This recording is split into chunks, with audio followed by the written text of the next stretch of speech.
when monetary affairs get completely unhinged and run completely amok, that's what happens to your currency. And one of the telltales and one of the harbingers that you're approaching a time when money is devalued in that fashion historically has been a surging price of gold and silver. And it seems to me, at least, that the powers that be are doing everything they can to make sure that the precious metals are not viewed in that light.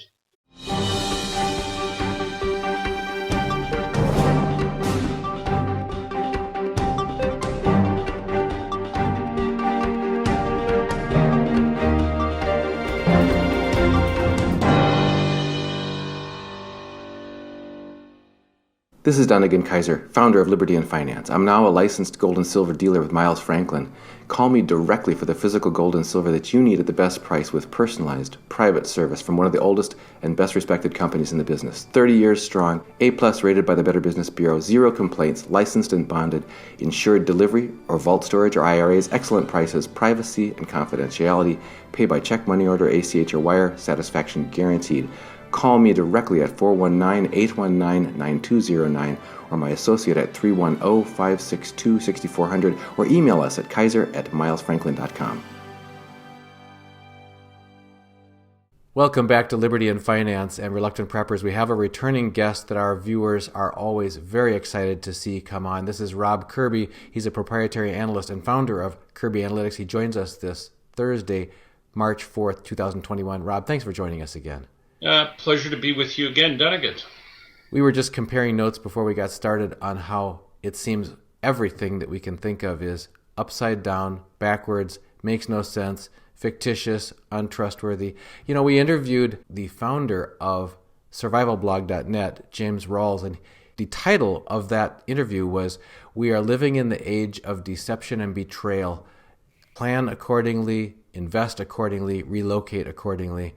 And you were going down a list of things that were unbelievable in your view. So could we start there at a very high level about this dystopic world that we're living in?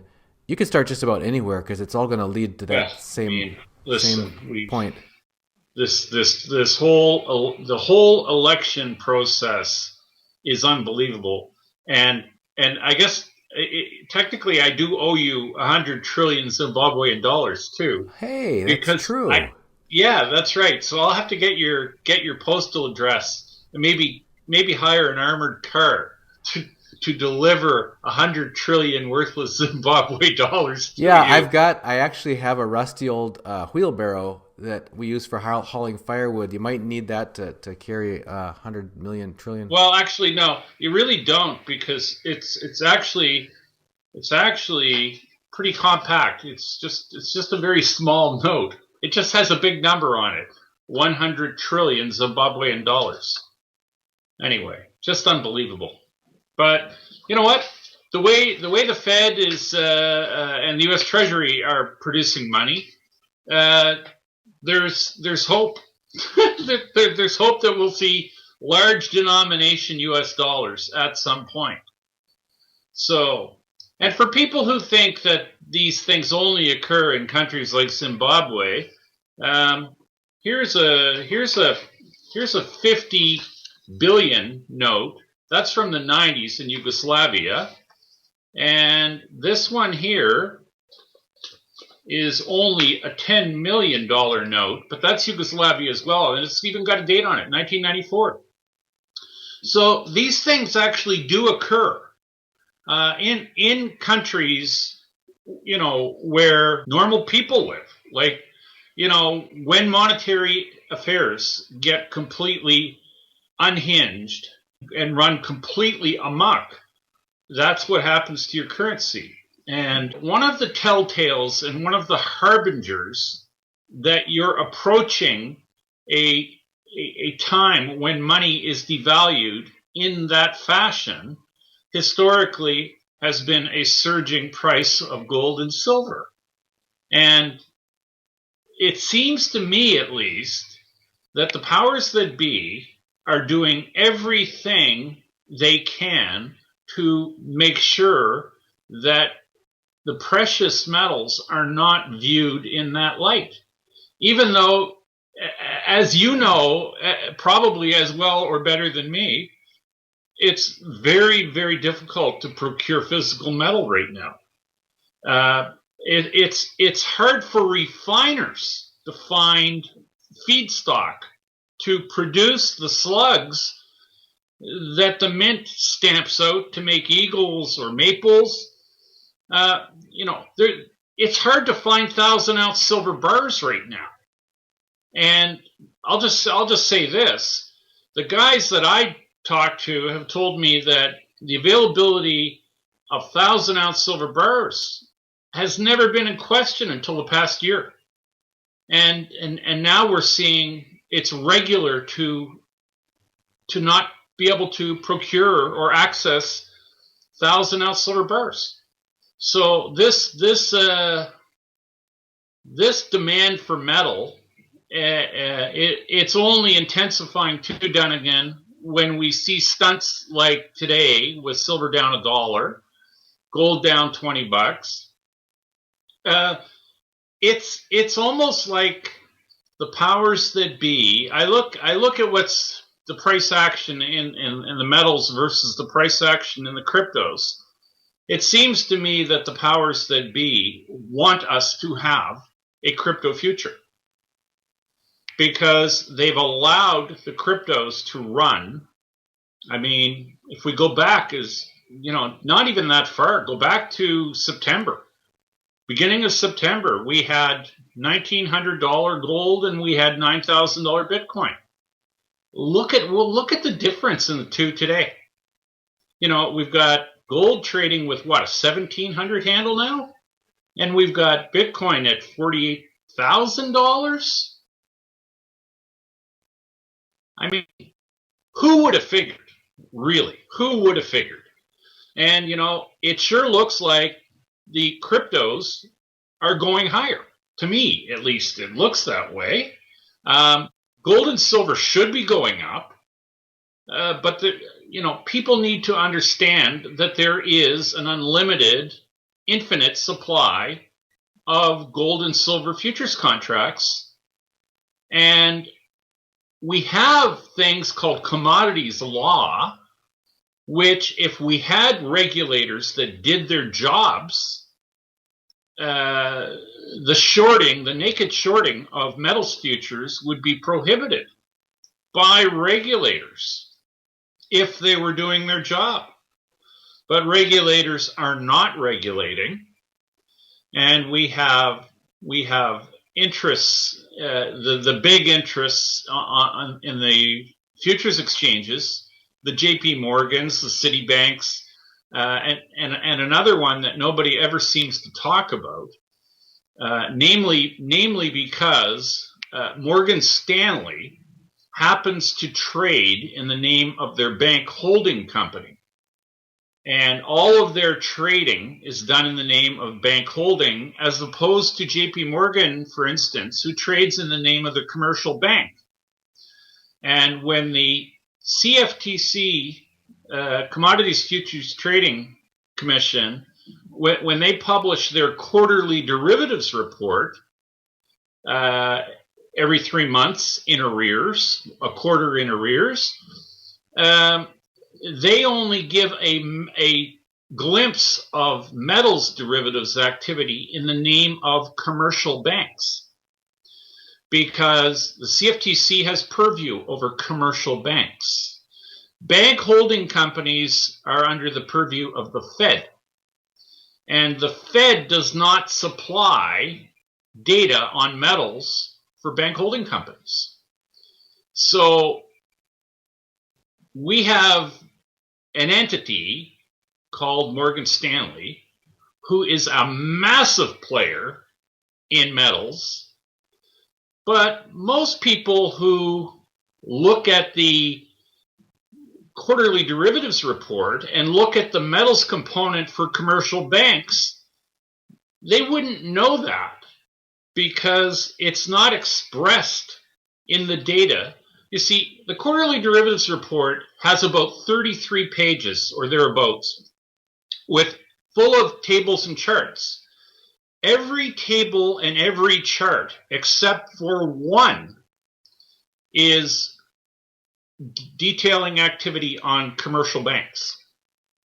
There is one chart, it's called Table 2, in the quarterly derivatives report that has a big, let's just say big topic or big categories for bank holding companies, but no mention of metals.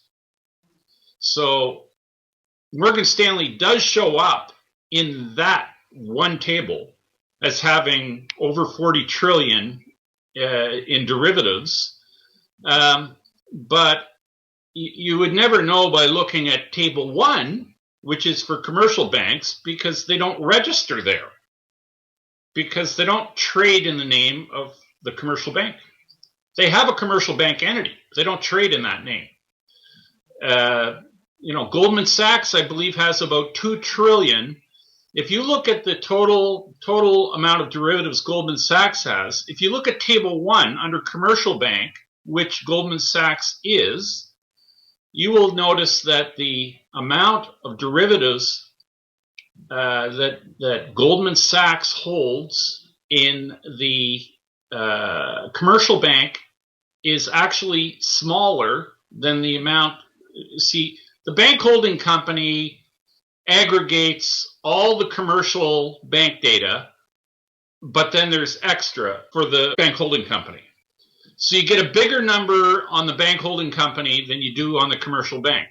So, like, for instance, Goldman Sachs, their aggregate derivative position is about 2 trillion less in the commercial category, in the commercial bank category, than it is in the bank holding company category, because the bank holding category amalgamates both entities. Okay. The commercial bank is just the commercial bank, not commercial bank plus the bank holding company.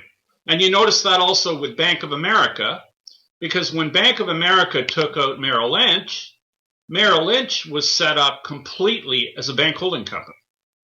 And when the two books amalgamated, like B of A's derivatives book grew overnight by, at the time, when it amalgamated, B of A's derivatives position at the bank holding company level grew by 37 trillion. So, like, they went from 30 to 57 trillion overnight when they absorbed Merrill Lynch. So the point I'm trying to make is the reporting of all this data is made ambiguous. It's meant to confuse. It's meant to misdirect. And it's meant to uninform us and to make us stupid. And it's to make us wonder what's really going on. But I mean, making heads or tails of the data we're given, it just raises questions. It raises more questions than it answers, is what I'm trying to say. Mm-hmm. And it's like all the data we're given by officialdom, it's all riddled with ambiguities and misdirection, and it's done on purpose, I would have it, because they don't really want us reporting on it in any meaningful way. But, lo and behold, we do anyway. So, or we try. Well, if I could follow up on a few things you mentioned. First of all, you mentioned the importance to officialdom of not allowing the truth to be revealed by the organic natural behavior of supply, demand, and price action associated with that in a free market relating to precious metals.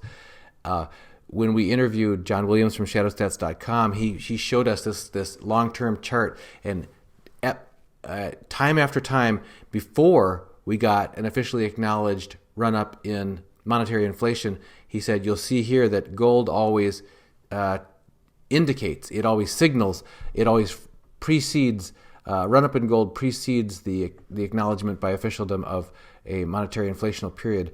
So he says yeah. gold is always going to tell you ahead of time. And then E.B. Tucker, we interviewed him, says, gold is a truth serum, and that's why the officialdom and banks hate it, because it's a truth serum. And then the third thing I was just thinking was this quote from George Orwell saying, "Speaking the truth in times of universal deceit is a revolutionary act."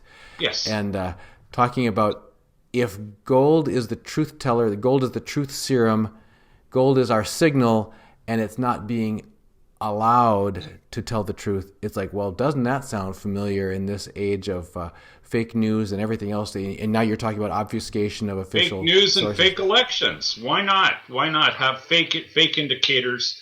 And why not? Dunnigan, I mean, I can sit here and tell you that the smoke detector in the house where I'm living, it makes a noise when there's fire, unless I take the battery out of the smoke detector, at which point it ceases to do that job. And when you create an infinite supply of precious metals futures contracts, you've effectively taken the batteries out of the smoke detector, and it's not going to tell you anything about impending danger. Now, one place where we do get a hint of just how enamored the investing public is in dollar alternatives, we need look no further than the cryptoverse, because we are witnessing hyperinflation in the cryptoverse completely. And we're starting to see prices escalate in a lot of other commodities, whether it's corn, whether it's copper, whether it's it's absolutely unbelievable. It's unbelievable to see all of the base commodities, all the base metals have rallied really, really, really strong in the last 2 or 3 months. But precious metals gone the other way. I mean, and this is in light of record amounts of debt issuance, waning support, let's just say foreign support or appetite to take down more or ever increasing amounts of newly printed US dollar debt. And I mean, it is upside down. Like this is literally upside down. And I mean, at some point it will end. I just don't know when the end is. But let's just say the dollar in my books is way past its shelf life, way past its due date. And, this story will not end well for people who have their wealth in fiat. It won't end well. So I can't tell you what day it's going to end, but it's not going to be pretty. Now, you were describing a few minutes ago the lack of official enforcement of the rule of law on the COMEX, for example, the metals exchanges in the West. We have a question here from Mike Smith, who says, if the Shanghai Gold Exchange were to act independently of the LBMA and COMEX price suppression and allow the gold price to rise, would this provide an arbitrage opportunity and more gold into China paid for by their dollar hoard? Well, I mean, the answer to that, I think, would be yes. But China, in my view anyway, China has no interest in having the price of gold escalates when effectively the West is bleeding out. We are competition for China. The West is competition for China, and they want to see us as weak as we can be because they don't want to get in a shooting war with anyone. They want to owe trade. They want to use economics to win the wars as opposed to bombs, which seems to be the preferred method of America pretty much. And they would rather just trade us into the ground. And with trade deals that they have had in the past with the West, I mean, they've been very one-sided. I mean, all we need to do is look at the climate change proposals that are on the books. While they effectively make energy very, very costly in the West, China and India, the rules don't apply to them. They get waivers. They don't have to produce clean energy. You see, that's not a level playing field. And that, by the way, is something that Trump was doing or making great strides in trying to level the playing field, because that's why he pulled America out of the Paris Climate Accords, because the rules weren't being applied in an equitable way. And the gist of it was that heavy industry, anything that was energy intensive, was effectively being relocated to China, where they have the ability to still produce the cheapest electricity on the planet, I guess, which is it's either hydro or it's coal fired. So, but we don't get to use it here. Ask the people in Texas how they like the means of doling out electricity in Texas. Like, what a nightmare that they've gone through just in the last few weeks. Absolutely incredible. People like residential homes getting electricity bills for $8,000 and $10,000 and more $1,000 for a few weeks. Think about that. But in China, they can produce all of the dirty power that they need, and there is no no limiting them whatsoever, and they're exempt from all of this crap that we are all subject to, which just makes living that much more difficult. So anyway, we don't have a level playing field. It's not a fair game. And it's really hard. It's really hard to compete when your inputs are mandated to cost dramatically more than your competitors. Doesn't work. One more thing you were just mentioning a few minutes ago was about the lack of natural lawful markets. We have another phenomenon here that's, you mentioned that, the data is being obfuscated, gold not being allowed to perform the function, and the batteries are taken out of the fire alarm. Sure, kind of thing. And elections have become meaningless too. Okay. That's the other thing. And so I got one more for you, and that's about interest rates are supposed to be the other barometer, to reveal confidence by foreigners in the U.S. bonds, for example. Yeah. We have a question from CH. Do you think interest rates are going to go up considerably? So if we could focus on interest rates, because they just announced this week, it looks like yield curve control, because we were seeing lots of volatility in the 10-year bond rates for the past week prior, and now all of a sudden looks like we're on cruise control. Well, listen, people are speaking nowadays, in the most recent days, people are talking quite a bit about yield curve control. We've had yield curve control for the last 15 years. And to give you an idea how the yield curve has been controlled, we need look no further than going back to the quarterly derivatives reports from the Office of the Comptroller of the Currency.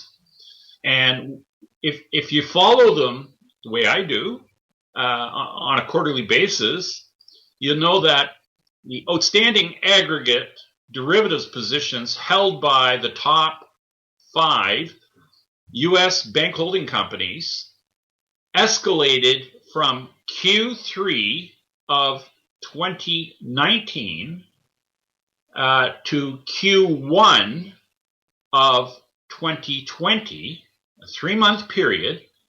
The aggregate derivatives held by the top American bank holding companies grew by 40 trillion in 3 months. And guess what happened to the 10-year bond yield in Q1 of 2020? While the banks were adding 40 trillion in aggregate, almost all of that is interest rate product, okay? And as the aggregates grew by 40 trillion, the 10-year yield went from 180 to 60 basis points in 3 months. So, I speak about this frequently, and very few people really understand it. But when interest rate swaps are consummated, banks, there's a cash bond trade buried in that trade, because the commercial banks and the bank holding companies, they have to trade interest rate swaps on a spread basis. So that means, and the nature of the interest rate derivative trade between officialdom and the banks always pay fixed. When you pay fixed, you need to buy bonds. The Exchange Stabilization Fund is the other side of that 40 trillion bloat. And when they receive fixed, they do not provide the payer with the bonds. A normal interbank interest rate swap, the payer buys bonds from the receiver of fixed. And in theory, that would mean a zero-sum gain for the bond market, because one side needs the bonds and the other side has to provide the bonds. So it's basically a wash in terms of demand for bonds. But when the Exchange Stabilization Fund receives fixed, they just receive at a rate and they don't provide the bonds to the other side of the trade. That forces the commercial banks and the bank holding companies to go into the cash bond market and buy the bonds. And what that does is it creates absolutely incredible transaction demand for bonds. It makes bonds that otherwise would be inclined to possibly sell off. It creates literally trillions of dollars of demand where banks must buy the bonds. Because if a commercial bank or a banking company was to take naked 5-year or 10-year interest rate risk in a swap, that's called a firing offense and you lose your job. So anything they do has to be hedged and it has to be traded as a spread. And when the Exchange Stabilization Fund, which is just an adjunct to the U.S. Treasury, when they come into the market through the New York Fed trading desk and they receive fixed, they don't provide the bonds, and that makes the bonds the banks captive buyers of bonds. And you see, if they ramp up the outstanding aggregates in swap land by an additional 30 or 40 trillion in 3 months, that creates ostensibly tens of trillions in new transaction demand for bonds. So through the derivatives complex, the interest rate yield curve has been under the control of the U.S. Treasury. Like, isn't it amazing that the biggest issuer of debt has complete control of the interest rate curve? Hardly seems right or fair or the way it should be to me. But I guess, I live on a funny planet. So that's just the way I think. So yield curve control has been with us for a very long time. And yield curve control is not leaving anytime soon. It will intensify. And it's a mug's game. It's like the metals. Normally when you issue uncontrollable amounts of debt, normally it affects your currency. Well, the dollar has weakened somewhat, but the dollar hasn't collapsed, not yet. And interest rates are at historic lows despite record issuance of debt. Try that with your own finances, Dunnigan, and tell me how long you think that's a good game. It doesn't work that way. Not in the real world. In our make-believe world, Joe Biden's the president. He didn't win. And interest rates are at zero, and they shouldn't be. And precious metals are going down in price, and they should be going up.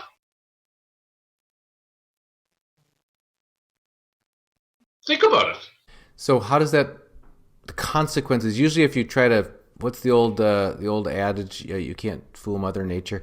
If you try to fool Mother Nature long enough, in this particular example of force yield curve control, forcing that particular thing, what are the possible or likely consequences of that playing out as it gets more and more and more distorted, as these captive banks have to keep buying up the bonds to cause the rate to keep down?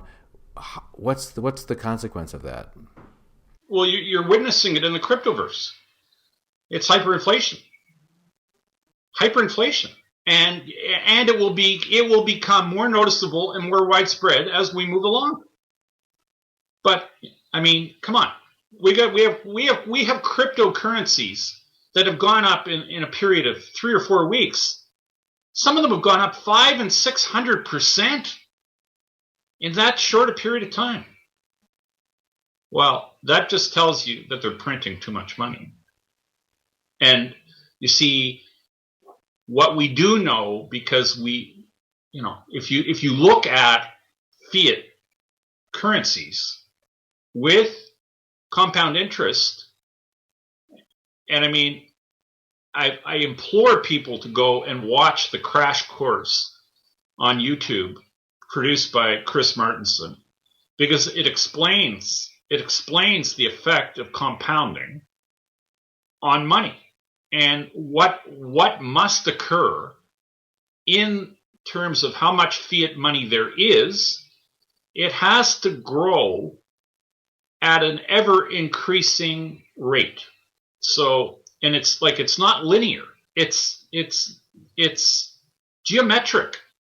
So the amount of money that was printed last year, most people view the Fed's balance sheet as some measure of how much money there is in the system. Well, I'll tell you what, the Fed's balance sheet has probably grown by 5 or 6 trillion in the last year.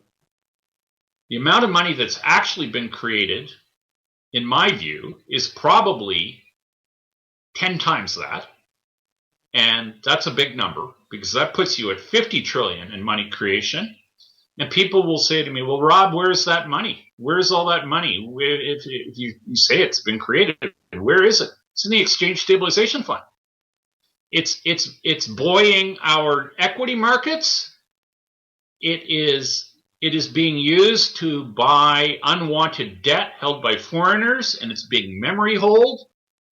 And a lot of it's flowing into the cryptoverse. And if you don't think officialdom is sitting by idly watching cryptos literally go to the moon, and they're not participating, I'm just going to say think again, because they are. And and it also speaks to how America can. I heard a very interesting comment maybe 2 weeks ago. Max Kaiser actually made the comment. He did an appearance on the Alex Jones show, and he asked Alex Jones if he had any idea how much money the U.S. military spends on gasoline or diesel in a day. Okay, that's just to keep the engines running on all the vehicles and the ships that take gas or diesel. So what do you figure the bill is for a day? A day of just an average day. We're not talking about active war, just the average day for the U.S. military. How much money do you think they spend on fuel every day? I'll guess $1 million. $250 million a day. That's close to $2 billion a week. Okay? So, like, don't ask me where all the money is. The money's being spent. The money's being spent. How is it that a country that spends $250 million a day on their fuel, this just for their fuel, so that people can fly around in their jets and drive around in their Humvees and their it's ridiculous. How sustainable is that? And where's the money really coming from to do all that? And I mean, why is there never a question about whether we're going to have a new, like, going back to Trump? He wanted to create a new wing of the U.S. military called Space Force. There's never a discussion about whether anybody can afford that. It never even gets brought up. Can we afford it? The only time we hear about things that can't be afforded is if it's a social program, because there's never money for social programs, but there's always money for military. Okay, it's just think about it. I don't know that there's never money for social programs if you consider all of the percentage of the population that's currently dependent on government subsidies or government payments. But there's no question ever about whether we can afford the vaccines, right? Never ever a consideration. Oh my goodness, yes, a vaccine that would cure everything in the world would be wonderful, but we just can't afford it. No, there's never a discussion of that. But my goodness. But if you talk about a border wall on the southern flank of America, we don't have money for that. Can't do that. That's too expensive. That's a waste of money. I don't know. Is that a waste of money? Or is $250 million a day so GI Joes can drive around in their birds and their tanks? I mean, think about it. Never a discussion about whether we can afford to invade another country. We just do it. Okay? Cost be damned. Doesn't matter. Doesn't matter what the cost is. It's always worth it. Yeah. There's never a discussion. Anyway, I don't know. Where I live, you see, I can't do that. So I don't think you can either. No, ordinary budgets and ordinary households who live in the real world where gravity applies and that sort of thing, no. As long as you brought up petroleum, though, we have a question from a viewer. Rapunzel says, when does Rob think the whole dollar recycling into fracking oil is falling apart? How do they keep those losses off the books, or how do they fill the gaps, since fracking is way more expensive than they make us believe? Well, I mean, fracking is the most expensive oil that gets produced, and it's up there with oil sands, heavy oil. It's basically been outlawed by the Biden administration in the name of the environment, because he and Kamala Harris are very anti-fracking, and that industry has been crushed with the installment of Mr. Puppet and I don't even know if he lives in the White House. I mean, there's talk that the White House has been vacant ever since Trump left. I don't know if that's true, but enough people talk about it that I asked the question. It's claimed that the White House is dark every night, no lights on. But I mean, maybe Joe's just moved into the basement. I mean, he is a cellar dweller, isn't he? So I don't know. Everything about everything about the election and the installment of a phony president is mind-blowing to me. And it's even more mind-blowing to me, frankly, that the U.S. military has completely stood down and allowed this to occur. Because it seems to me that America, with the installment of Joe Biden as president, America has effectively become China's bitch. And I hate to say it like that, and I hate to use that kind of language, but that's the way it appears to me as an outsider looking in. And I am amazed that the U.S. military has allowed that to occur. But it seems like it's occurred. But then again, how much power does Joe Biden have these days? I mean, the talk in the last week alone is that they're going to take the nuclear football away from him if he ever had it. The talk is that he's going to be stripped of his commander-in-chief authority. I mean, what is he then? If he's not the commander-in-chief, and if he doesn't have the nuclear football, who's running America? Is Joe Biden really the president of America? I mean, I'm just the similar question was asked when Trump's Twitter account got shut down. It's like, who specifically made that decision? Whether people supported and agreed with it or whether they disagreed with it, no one on the street, I mean, you go up and down the street asking who made that decision, no one could answer that question because nobody will answer the question. Yeah, because when these disgusting human beings like Zuckerberg and Sundar Pichai are put in front of Congress and are asked direct questions about their shadow banning and about their deplatforming, they lie through their teeth, telling Congress under oath that they don't engage in such practices. But they clearly do, and nobody cares. Because justice, I mean, why don't they rename it the Department of Injustice? Because back to George Orwell again, yeah. Yes. And it's another thing that just makes you go,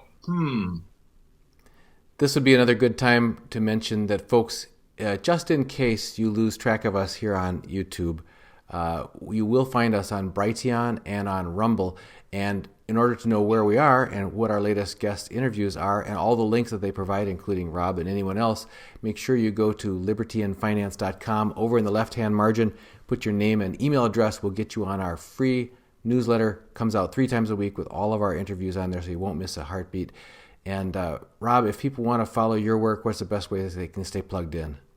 Catch me on the web at kirbyanalytics.com. Well, there's way more questions than we had time to get to today. But I guess I'm going to ask one, though, that one of the viewers said they only want to ask something that's really important, and that is that, Rob, how are you doing? Because they care a lot about you, and they want to just know how you're doing. Oh, health-wise, I'm doing well. And I'm healthier today, in all honesty, than I probably was 10 years ago.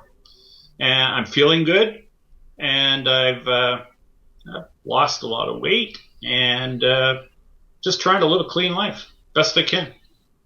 A lot of us are trying to figure out what it is we need to do individually within our own households and in our own selves to take proper care of ourselves, because we're clear that officialdom is not going to take care of business for us. We got to take care of it for our families, and just glad to have you here in our corner, giving us your perspective so we can see things that we otherwise would not be seeing. And just thanks for joining us here again on Liberty and Finance. Always a pleasure spending time with you, Donegan. If you've decided that now is the right time for you to protect your family's financial future by acquiring physical precious metals, gold and silver, I'm delighted to let you know that I have now become a licensed dealer's representative for Miles Franklin, one of the oldest and most trusted names in bullion dealerships. And we can provide you with physical delivery to your personal possession or to professional vault storage or precious metals IRAs. Just email me at libertyandfinance@protonmail.com, and please include your name and phone number in your email to libertyandfinance@protonmail.com. We'll get right back with you and find out how to best meet your needs so that you can either begin or increase your acquisition of physical precious metals now and protect your family's future starting today. To acquire gold and silver, just go to libertyandfinance.com. When the main site comes up, click on Bullion Sales. That's libertyandfinance.com, Bullion Sales. You'll see my name, Donegan Kaiser, my phone number, and my associate, Kaiser Johnson, his phone number, our email, libertyandfinance@protonmail.com.